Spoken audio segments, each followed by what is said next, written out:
covenant to it. Abraham will be. With God's help, we will be in power in Israel within this coming decade. And with God's help, this individual will be joined by many others who may gnash their teeth, but the Jews will be home in Jerusalem. Thank you. Thank you, Rabbi Kahane. We'll open the floor to questions now. I'll ask, please, that you identify yourself and your affiliations. Rabbi, I'll turn this over to you. Rabbi Kahane. I'm sorry. Yes, sir. Greg Court from WHUR. First question, are you all right? I'm fine.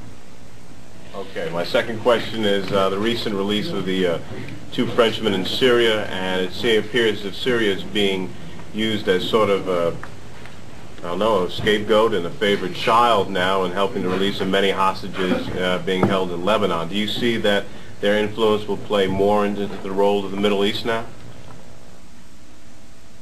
I fear so, yes. I'm afraid that what Ronald Reagan has done is a step that is so serious, so incredibly serious. What he has done is first of all undercut any attempt by Great Britain or this country to counter terror. But more than that, as you say, Syria and other nations, Iran, Syria, that bloc, has now gotten the prestige within the modern Arab world. The modern Arab world has now learned that it pays to do what Syria does, or Iran. It pays. And that's the tragedy. You don't bomb Libya. Libya is a very, very minor partner in this gang of three. Syria and Iran. If we're not ready to use every possible means against them, then what will happen will be that they will become the leading countries, the leading states in the Muslim world. And that's what is happening now. Yes, you're right. Do you see that, as the change of guard comes in Israel, do you see that your party or your policies will be reviewed any more favorably? I would say more than that. In the next election, the Likud party will not be able to govern without Kach. We will be a partner in the next government. But we will be so only if they accept basic conditions. And those conditions are firm.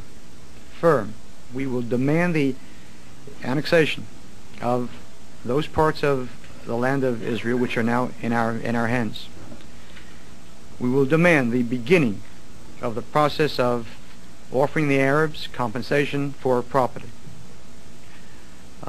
We are going to insist upon the beginning of our program.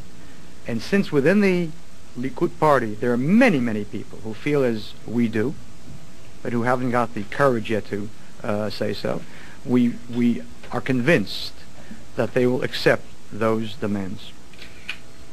Yes. Many of your critics, I understand, in and out of Israel, have accused you of being an extremist or a Nazi. And I want to ask this question in the context about what I understand is your legislation to introduce something like the Nuremberg laws that Hitler had, with the word Jew changed for Arab, and a law to deny the right of any Jew in Israel to marry non-Jews. All of this smacks of Nazism and racism and extremism. What is your response to Well, that? it most certainly would if you're not a very, very deep thinker. But if you're a deep thinker, you'll see the immense difference between what we want and what the Nazi wanted.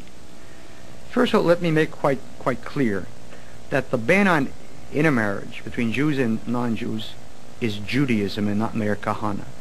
And if you can find me one Orthodox rabbi that will say that that is not so, I'll pay for your fare to Israel and back. It's in the Bible.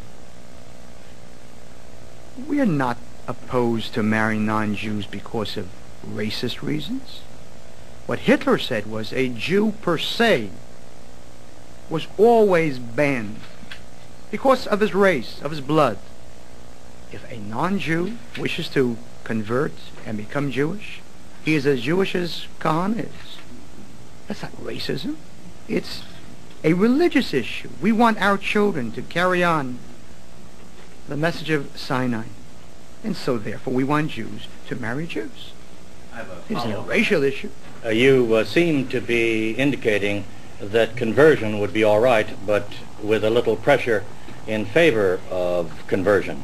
Not Maybe at all. even- Not at all. Let me get to the Yes. point. That's not my point. Yes. The point is, in view of the attitude that seems to be expressed by non-Orthodox Jewry, or Reformed Jewry, or liberal Jews, or non-religious Jews who are only Jewish ethnically and aren't religious, say, at all, do you think this would endanger the stipend, the subsidy, the help that Israel gets from America, and therefore would endanger the very Israel that you are attempting to preserve? Wait. Your premises are all wrong.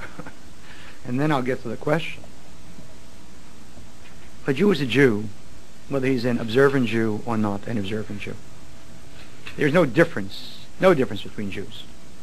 One may be an atheist Jew, and that upsets me, but it doesn't make him less of a Jew.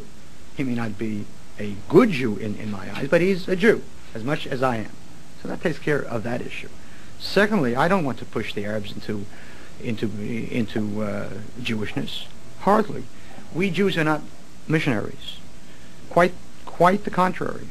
When a non-Jew comes and wants to convert, we are duty-bound to try to explain to him the difficulties in being Jewish, so that only if he really wishes to, not because of the problem of in-laws, but because of Jewish laws, that is why we want, that is the only type of Gentile that we accept, one who sincerely wishes to. I don't want Arabs. I wish Arabs to be good Muslims or good Christians or good anything. We're not asking them to convert. However, if they should wish to on their own, that of course is different. Now, as far as this entire question, would any of my policies endanger, as you called it, the stipends? I don't know what a stipend is. You mean foreign aid. A stipend is someone who receives a regular annual pension. I don't believe that America helps Israel because Israel is nice. I don't believe that any country helps a second country because it is a nice country. Countries help other countries out of self-interest. Countries help other countries because they believe it is to their interest to do so. If the U.S. government believes that Israel is to its self-interest, it will back Israel. If it does not think so, it will not back Israel. But more to the point, I'm a rabbi, and I'm one who believes that the state of Israel is not an ordinary state. And this government did not give a bullet to Israel in 1948. Quite the contrary. Harry Truman, one of the great friends of Israel, imposed an embargo on aid, on all weapons in the Middle East. We survived through an enormous miracle. This country did not give military aid to Israel until John Kennedy. We went through a 1956 war without USA. I said here, when I was here the last time at the press club, I said that if I will be the Prime Minister, we will ask for the cutting off of all economic aid from America. I don't want economic aid. Economic aid to Israel is like giving an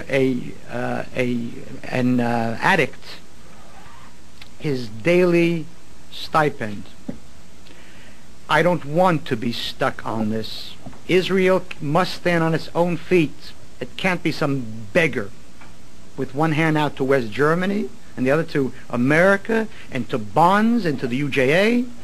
It needs private capital. It needs Jews who learn to work. It needs capitalism, and it needs hard work, and it needs sacrifice, cutting the budget, It needs all of the very difficult cold turkey things that any addict